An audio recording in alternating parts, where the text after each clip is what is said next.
E aí, amigos, beleza? Sexta-feira, dia de usar uma camisa florida. Vou mostrar um negócio para vocês aqui, um vídeo, olha só. Gente, bom dia. Primeiramente, eu quero falar um pouco sobre corrupção. Não há como negar que durante o governo do senhor aconteceu um grande esquema. E para chegar nessa conclusão, acho que o eleitor basta olhar para os milhões devolvidos aos cofres públicos. Segundo informações da Justiça, pessoas e empresas envolvidas devolveram aí cerca de R$1 bilhão. Mas eu não quero falar de passado, não. Quero falar de futuro, né? Como que o senhor vai governar dessa vez? Teremos mais um período de corrupção? Como é que o senhor vai mudar essa história toda para não acontecer novamente? Primeiro, você já falou do passado. Você poderia começar a fazer da pergunta dizendo que a Suprema Corte anulou todos os processos contra mim. Seria mais justo da tua parte começar assim. A segunda coisa que você poderia perguntar para mim é que é verdade que devolveram R$1 bilhão para o Petrobras, mas é verdade que destruíram 4.400.000 postos de trabalho. É verdade que deram um desfalque no Estado de R$58 bilhões que deixou de ser arrecadado pelas empresas que foram quebradas. É verdade que se deixou de arrecadar para esse país R$270 bilhões que deixou de ser investido. Porque a Lava Jato não teve outra tarefa senão a de prestar conta. Corta isso aqui, eu quero mostrar um outro vídeo para vocês do mesmo Lula falando de números. Escuta isso aqui. Viajar muito falando mal do Brasil, gente. Era bonito a gente viajar ao mundo e falar: no Brasil tem 30 milhões de crianças de rua, no Brasil tem 30 milhões. A gente nem sabia, tem não sei quantos milhões de abortos, era tudo clandestino, mas a gente ia citando números, sabe? Se o cara perguntasse a fonte, a gente não tinha, mas a gente ia citando números. Eu não esqueço nunca, porque eu estava debatendo, o Roberto Marinho e o Jaime Lerner em Paris. Aí eu estava lá falando aqui os números, não sei de que entidade que era, também não vou dizer aqui, porque eu já tenho 68 anos, não vou. Mas eu estava dizendo, porque no Brasil tem 25 milhões de crianças de rua. Eu era aplaudido calorosamente pelos franceses. Quando eu terminei de falar, o Jaime Lerner falou assim para mim: ô Lula, não pode ter 25 milhões de crianças de rua, Lula. Porque senão a gente não conseguiria andar nas ruas, Lula. É muito adiante. Mas, ô Lula, deixa eu te perguntar uma coisa. Esses números que você citou aí nessa reportagem, 200 e tantos bilhões, 44 milhões e 400 mil postos de trabalho, esses números que você citou aí tudo, cara, isso é a mesma metodologia que você usou lá em Paris, no discurso, no debate com o Roberto Marinho e com o Jaime Lerner? É a mesma coisa? Porque você tem um passado que te condena. Não só nessa questão de números, de soltar números aleatórios, de começar a falar números sem pé nem cabeça, sabe? Vai soltando 240 bilhões de não sei o que. Cara, te toca, Lula. Cai na real, rapaz. Tu é um mentiroso, bicho. Tu mente que nem sente. Como é que pode um negócio desse? Ô Luiz Inácio, para de mentir, cara. Isso é patético. Patético. Patético esse seu discurso. Mentiroso. Aí ele começa, você era para começar falando que a Suprema Corte anulou todos os processos. Cara, a Suprema Corte, numa maracutaia, montada por comparsas de vocês, cara. A maior parte dessa Suprema Corte foi colocada por quem? Pela quadrilha de vocês. Por você e pela sua comparsa, Dilma Rousseff. Os caras, eles fizeram todo um jogo, e eu fico pasmo com a imprensa tradicional brasileira que dá a notícia de forma cândida, de forma, sabe, tranquila, como se fosse a coisa mais normal do mundo, o que aconteceu no Brasil.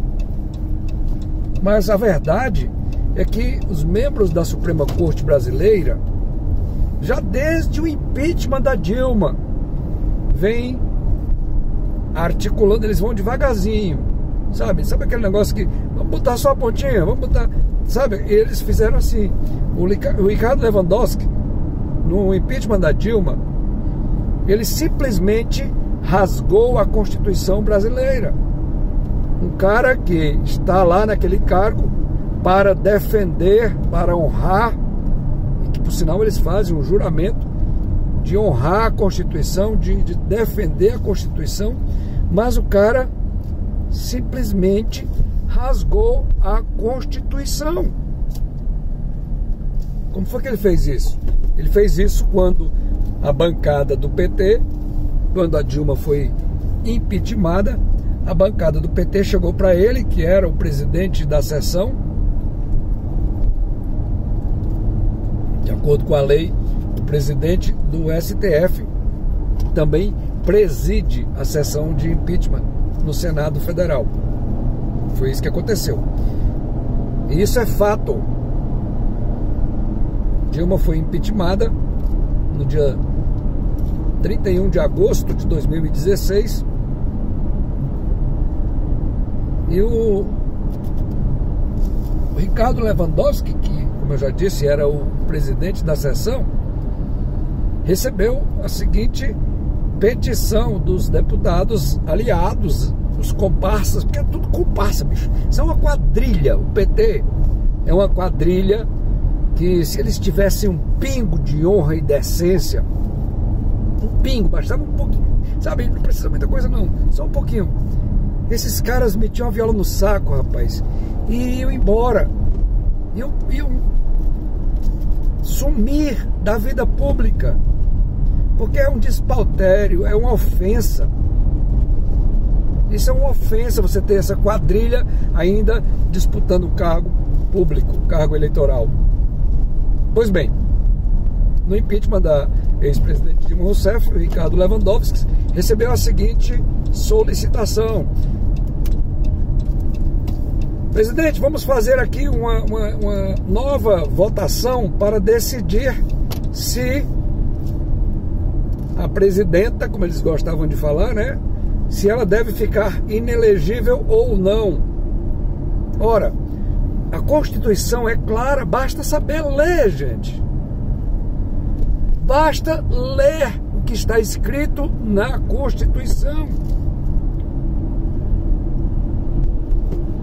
E aí o Ricardo Lewandowski, ao invés de simplesmente dizer para a quadrilha petista: olha, infelizmente isso não pode ser feito, porque a Constituição diz que o presidente que sofrer o processo de impeachment e for considerado culpado, portanto afastado da presidência em decorrência de um processo de impeachment, fica também com seus direitos políticos cassados por 8 anos. É o que está escrito na lei.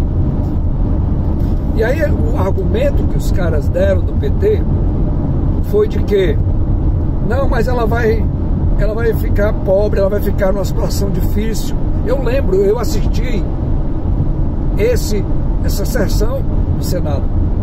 Esse foi o argumento que a quadrilha petista usou.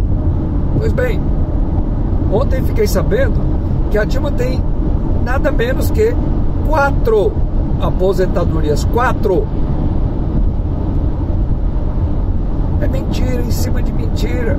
Esses caras vivem na mentira. Esses caras vivem num despautério, num descalabro. É assim que essa quadrilha vive. É lamentável. Aí o Ricardo Lewandowski, ministro da Suprema Corte, presidente da Suprema Corte brasileira, aceitou. Tá bom, vamos então julgar isso, vamos botar essa votação aqui na pauta. Cara, isso é uma afronta à lei, à Constituição. Esse ato do Ricardo Lewandowski precisa ser revisto, porque ele cuspiu na Constituição brasileira. Agora eu quero perguntar para você uma coisa: como é que fica se daqui a 10 anos, 15 anos, sei lá quando, né, um novo presidente sofreu um processo de impeachment? Como é que vai ficar essa questão? Vai se seguir o que está na lei, ou vai se seguir a jurisprudência irresponsável, leviana, bandida, que foi protagonizada por Ricardo Lewandowski naquela sessão do Congresso Nacional, do Supremo, do Senado Federal? Como é que vai ficar? Olha a insegurança jurídica que esse inescrupuloso criou naquele dia. Esse cidadão brasileiro, Ricardo Lewandowski, ele tem que ser responsabilizado por esse ato, e essa bagaceira que ele perpetrou tem que ser anulada. Dilma Rousseff tem que ser declarada inelegível. É preciso que esse Supremo Tribunal Federal sofra uma intervenção, porque é despautério em cima de despautério, é descalabro em cima de descalabro. Olha só, em 2016 eles haviam decidido que era legal, que era tudo certo prender, né, um condenado em segunda instância. Foi essa a decisão do Supremo Tribunal Federal Brasileiro. Em 2019, eles voltaram a discutir esse mesmo assunto e mudaram o entendimento, mudaram a decisão, e a partir daí passou a ser ilegal, passou a ser não mais ok emitir um mandado de prisão para um condenado em segunda instância. Detalhe, o que foi que aconteceu entre 2016 e 2019? A prisão de Luiz Inácio Lula da Silva. Então você está vendo que é uma orquestração, e a imprensa podendo cair de pau em cima disso, podendo começar a fazer todo dia reportagens dizendo: olha, está errado deixar Dilma inimputável, está errado mudar o entendimento da lei por causa de um condenado, está errado fazer um malabarismo jurídico que o Supremo Tribunal Federal Brasileiro tem feito, mas a mídia fica caladinha. E eu até entendo isso, porque a Rede Globo de televisão, que é a mídia de maior audiência no Brasil, quem não sabe, Jornal Nacional, enfim, é campeã de audiência. Rede Globo de televisão tem uma dívida com o fisco brasileiro, com o imposto, na casa dos bilhões, segundo se divulga. E essa dívida está sendo discutida na justiça. E é tudo certo, é direito de qualquer empresa, qualquer cidadão, qualquer entidade que se sentir prejudicada, que se sentir que foi tratada de forma injusta, é sim legal, tá tudo certo, não tem problema nenhum com isso. É direito.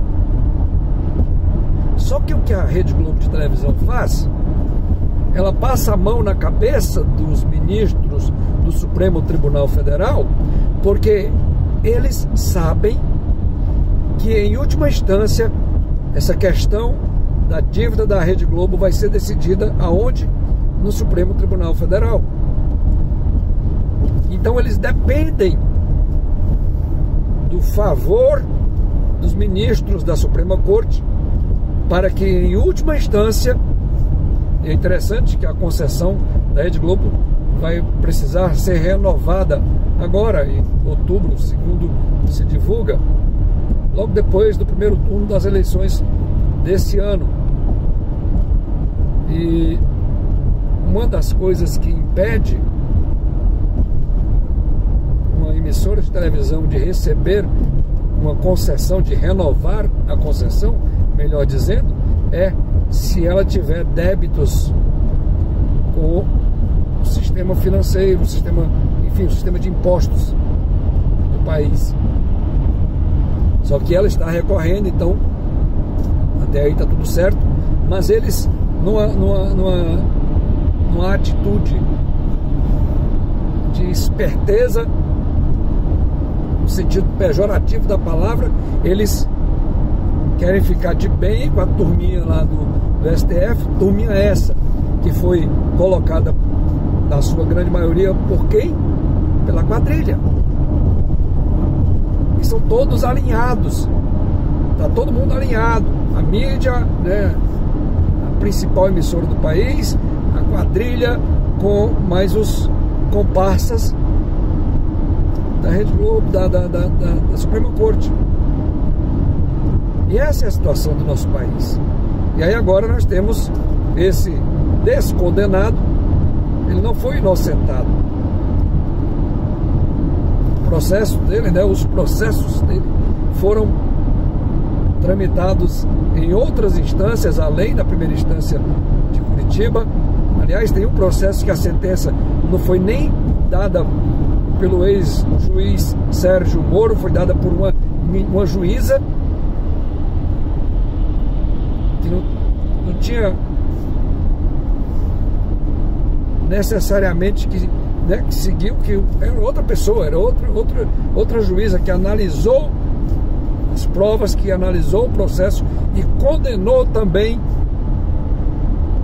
Luiz Inácio. Ele também recorreu e aí chegou lá no Tribunal de Justiça de Porto Alegre, foi condenado de novo por unanimidade, foi no Tribunal de Justiça, no Superior Tribunal de Justiça em Brasília, lá eles também não acataram os pedidos da defesa, mas chega no STF. Eu me lembrei agora daquele seriado que passou inclusive na Rede Globo, chamado O Mecanismo, que eu me lembro que uma das cenas mais simbólicas que eu vi eram presos que eram políticos, estavam atrás das grades por corrupção, por participação de esquemas fraudulentos, e eles então, atrás das grades, o processo deles foi acatado pelo STF e eles comemoravam, sacudindo as grades e gritando assim: foi pro STF, foi pro Supremo, foi pro Supremo, foi pro Supremo, na certeza da impunidade, na certeza de que as coisas lá no Supremo caminham a passos de tartaruga, quando não há interesse deles. Porque quando há, olha o que fizeram agora no julgamento do Daniel Silveira, tinham recursos ainda para serem analisados e eles, né, o Alexandre de Moraes resolveu na noite anterior dizer não para todos os recursos que ainda tinham para serem analisados, pelo menos 5 é o que se divulga, e aí botaram o julgamento ali, ó, na lata, rapidinho. Que injustiça é essa, rapaz? Que injustiça é essa? Depois eles têm a pachorra de dizer que o processo não tem capa. Tá de brincadeira comigo? Vocês estão de palhaçada comigo, pessoal do STF? Vocês estão realmente de palhaçada com isso? Vocês querem realmente que o povo brasileiro acredite nessa palhaçada que vocês fazem na justiça desse país? Vocês são palhaços. É isso que vocês são. Gente, vamos viralizar esse vídeo? Preciso de você, preciso da sua ajuda, preciso muito de você para passar esse vídeo para o máximo de pessoas possíveis. Se inscreve no canal, dá joinha, compartilha, comenta. Vamos movimentar esse país, gente. Tchau, eu volto.